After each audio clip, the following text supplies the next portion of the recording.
Okey, Assalamualaikum warahmatullahi wabarakatuh. Atas kesempatan yang diberikan kepada kita pada malam ini untuk sama-sama bertemu dalam sesi live di Facebook saya ini. So hari ini untuk malam ini saya kongsi sedikit sebanyak berkaitan dengan tajuk apa yang saya nyatakan di sini ialah berkaitan dengan dialisis dan pemakanan. Ini untuk siri pertama. So kongsikan bersama tuan-tuan dan puan-puan serta saudara-saudari yang bersama dengan saya dalam sesi live kali ini ialah berkaitan dengan dialisis dan juga bagaimana pemakanan memainkan peranan yang penting dalam memastikan seseorang pesakit yang menjalani dialisis itu boleh mampu untuk kita panggil meneruskan kehidupan sebaik mungkin. Cumanya untuk siri pertama ini saya akan lebih kepada menyentuh ialah berkaitan dengan fungsi buah pinggang ataupun fungsi ginjal itu sendiri dan apakah bentuk-bentuk ataupun kita panggil stage kerosakan kepada buah pinggang serta ginjal. Okey, jadi kalau kita melihat kepada anatomi ataupun kedudukan buah pinggang kita. Buah pinggang ni ialah satu organ yang vital lah, organ yang sangat penting untuk beberapa proses dan fungsinya. Okey, dan kedudukan buah pinggang dia terletak di sebelah belakang di bawah tulang rusuk dan fungsi yang sangat banyak, antaranya fungsi yang paling besar ialah fungsi dia berfungsi untuk menyingkirkan bahan buangan atau kita panggil elimination of the toxic atau bahan kumuh melalui urin dan air kencing. Dan yang kedua, dia membantu dari aspek keseimbangan kalsium dan fosfat di dalam darah serta mengawal tekanan darah dan juga membantu untuk memastikan kesihatan tulang kita terjaga, dan dia membantu juga untuk mengimbangi antara paras air dan kandungan garam ataupun sodium di dalam tubuh badan kita, dan seterusnya ia berfungsi untuk menghasilkan eritropoietin. Eritropoietin ni ialah sejenis hormon protein yang sangat penting untuk pembentukan sel darah merah ataupun eritrosit. Jadi biasanya pesakit yang menjalani dialisis akan dibekalkan dengan ubat eritropoietin, ubat untuk menghasilkan eritrosit ataupun ubat untuk menghasilkan sel darah merah ini. Okey, itu fungsi buah pinggang. Okey, saya tak nak kupas dari aspek apakah bentuk pemakanan untuk mereka yang mengalami masalah buah pinggang ataupun chronic kidney disease ataupun penyakit buah pinggang kronik tahap 3 ataupun tahap 4. Dia dipanggil sebagai pra-dialisis punya isu. Cuma apa yang saya nak sentuh malam ini ialah berkaitan dengan pembahagian ataupun bentuk-bentuk rawatan yang biasa dicadangkan kepada pesakit yang mengalami kegagalan buah pinggang tahap akhir ataupun end stage renal failure. Okey, so end stage renal failure ini end stage renal failure ini kalau ataupun kegagalan fungsi buah pinggang tahap akhir, dia berlaku bila mana kita ada pengiraan dari segi kreatinin menjadi terlalu tinggi, dan itu lebih merujuk kepada bacaan-bacaan biokimia, bacaan keputusan darah. Okey, tetapi bila berlakunya is already diagnosed, maksudnya dah diagnose ini buah pinggang tahap akhir, dia ada dua jenis rawatan. Okey, dua jenis rawatan. Okey. So sebelum itu saya nak share juga ialah tentang punca dan gejala kegagalan buah pinggang ini. Antara punca yang paling besar ialah kencing manis. Kalau tak salah saya lah, dari segi statistiknya lebih kurang 52% pesakit yang mengalami kegagalan buah pinggang tahap akhir ini ialah berpunca daripada masalah kencing manis ataupun berpunca daripada diabetic nephropathy, iaitu kegagalan sel buah pinggang untuk berfungsi. Akibat daripada kepekatan gula yang terlalu tinggi di dalam darah. Okey, yang kedua biasanya masalah darah tinggi lah. Okey, darah tinggi ataupun infection jangkitan daripada kepada sel-sel buah pinggang, ataupun berlakunya masalah inflammation ataupun keradangan kepada buah pinggang itu sendiri, ataupun boleh berpunca daripada masalah penyalahgunaan ubat-ubatan ataupun pengambilan ubat tahan sakit yang terlalu kerap pun dia agak tidak sesuai lah kepada kita sendiri, kerana ia juga boleh menyebabkan masalah kepada menjurus kepada masalah penyakit buah pinggang. Okey. Tapi yang saya nak fokus di sini adalah bentuk rawatan yang biasa dicadangkan kepada pesakit yang mengalami kegagalan buah pinggang tahap akhir ini. Dia ada dua jenis. Satu dipanggil sebagai dialysis dan yang kedua dipanggil sebagai renal transplant ataupun pemindahan buah pinggang. So dialysis ni dia ada dua jenis dialysis. Satu dipanggil sebagai hemodialysis ataupun dialisis darah. Okey. Yang kedua dipanggil peritoneal dialysis ataupun dialisis bahasa yang biasa kita dengar dialisis air lah. Okey. Bagaimana bentuk kedua-duanya dibezakan? Okey. Dialisis darah ataupun hemodialisis ini ialah satu darah pesakit akan melalui mesin dialyzer. Dan mesin dialisis ini akan menjalankan fungsi sebagaimana buah pinggang itu dijalankan.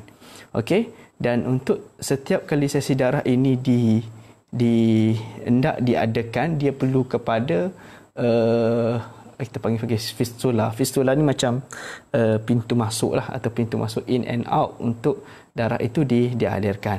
Dan apa yang kita boleh tengok dari segi dialisis ini, kebiasaannya dicadangkan 3 kali seminggu, satu sesi 3 sesi seminggu, dan satu sesi memakan masa lebih kurang 4 jam. Okey, jadi dia akan buat selang sehari. So kalau pesakit yang menjalani dialisis ni, dia buat dialisis pada hari Ahad, kemudian dia akan pergi ke hari Selasa dan hari Khamis. Itu antara contoh-contoh bentuk kita panggil kekerapan pesakit dialisis itu. Dia menjalani rawatan hemodialisis. Dan dari segi pros and cons, dia ada pros and cons itu sendiri, yang mana biasa lebih bagus hemodialisis ke peritoneal dialysis ke. Sebab kalau hemodialisis ni biasa dia kena menjalani rawatan tu 3 kali seminggu dan perlu mengunjungi pusat dialisis, pusat hemodialisis. Dan waktu rawatan telah pun dirancang, dan sama juga makanan dan diet tetap perlu dikawal sebagaimana pesakit kegagalan, pesakit yang mengalami masalah buah pinggang kronik. Cuma dia sedikit berbeza. Nanti yang itu saya akan terangkan lain kali. Okey. Itu dari segi hemodialisis. Yang kedua, proses dialisis yang kedua dipanggil peritoneal dialysis. Okey, peritoneal dialysis ni dipecah dua pula. Proses peritoneal dialysis ni, satu dipanggil CAPD ataupun Continuous Ambulatory Peritoneal Dialysis, yang mana pesakit akan menjalankan sebanyak 4 sesi sehari secara manual. Okey, dan setiap sesi ni dia menggunakan maafkan saya, sesi peritoneal dialysis ni dia guna medium dekat peritoneum. Peritoneum ni kita punya ruang perut lah. So ruang perut ni dia akan menjadi pusat ataupun medium untuk berlakunya penukaran kepada kita panggil penyerapan toksik dan air serta elektrolit berlebihan dalam darah melalui peritoneum dan kemudian disalurkan ke luar abdomen. Okey, dia ada cara dia lah macam mana saya nak tunjuk ni, mungkin susah sikit. Cuma nak ceritanya dia menggunakan perut ataupun peritoneum kita, ruang perut, sebagai proses untuk berlakunya exchange itu, berlakunya proses tersebut. Dan setiap kali session CAPD tu, dialisis itu akan dimasukkan dan proses itu berjalan, dipanggil dual.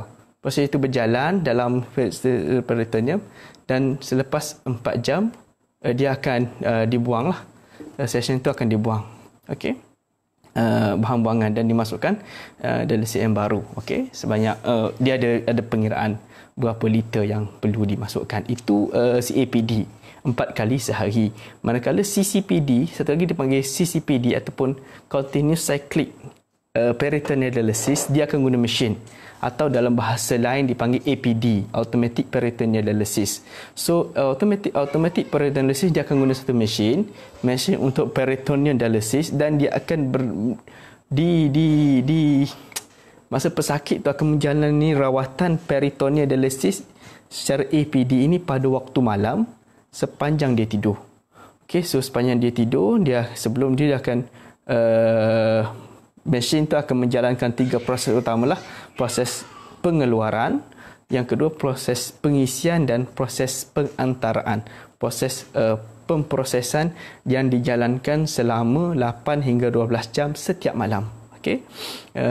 Biasa dibuat pada waktu tidur. So esok pada bila mana dia dah nak buat dialisis balik, dia akan buang, dan proses itu akan dia menggunakan mesin lah. Bahasa mula dia guna mesin CCPD ataupun APD. Okey. These are dua bentuk dialisis, dua bentuk peritoneal dialisis. Jadi dua bentuk dialisis dipecah dua lah. Satu hemodialisis, yang kedua peritoneal dialisis. Peritoneal dialisis dia guna dialisis yang mengandungi glukos. Jadi kalau biasanya seseorang dietitian, dia akan kira berapa banyak kepekatan glukos yang masuk dan berapa banyak tenaga yang disalurkan, yang digunakan melalui proses itu tersebut. Okey, itu rawatan dialisis. Okey, yang kedua dipanggil sebagai rawatan renal transplant ataupun pemindahan buah pinggang. Okey, so pemindahan buah pinggang ini ialah dia, of course lah, bila kita sebut transplant, of course dia melibatkan satu pembedahan untuk memindahkan satu buah pinggang yang sihat kepada penerima. Okey, maksudnya dia ada penderma, dia ada penerima, dan sumber-sumber untuk mendapatkan pendermaan dia ada dua jenis lah. Satu dipanggil cadaveric donor. Cadaveric donor ni mendapatkan buah pinggang daripada cadaver ataupun mayat lah. Okey, dan yang kedua sama ada pendermaan oleh anggota keluarga. Yang mana setakat ini dihadkan kepada ayah, ibu kepada anak, dan sebaliknya suami, isteri ataupun adik-beradik. Itu yang saya tahulah. Okey, dan sebelum melakukan proses pemindahan, pesakit atau penderma perlu menjalani ujian kesihatan secara berkala. Dia ada series of assessment untuk memastikan keserasian antara buah pinggang penerima dan buah pinggang penderma. Penerima ni pesakit. Okey. So yang kat sini ditekankan sekali bahawa jenis darah penderma mesti sama dengan pesakit.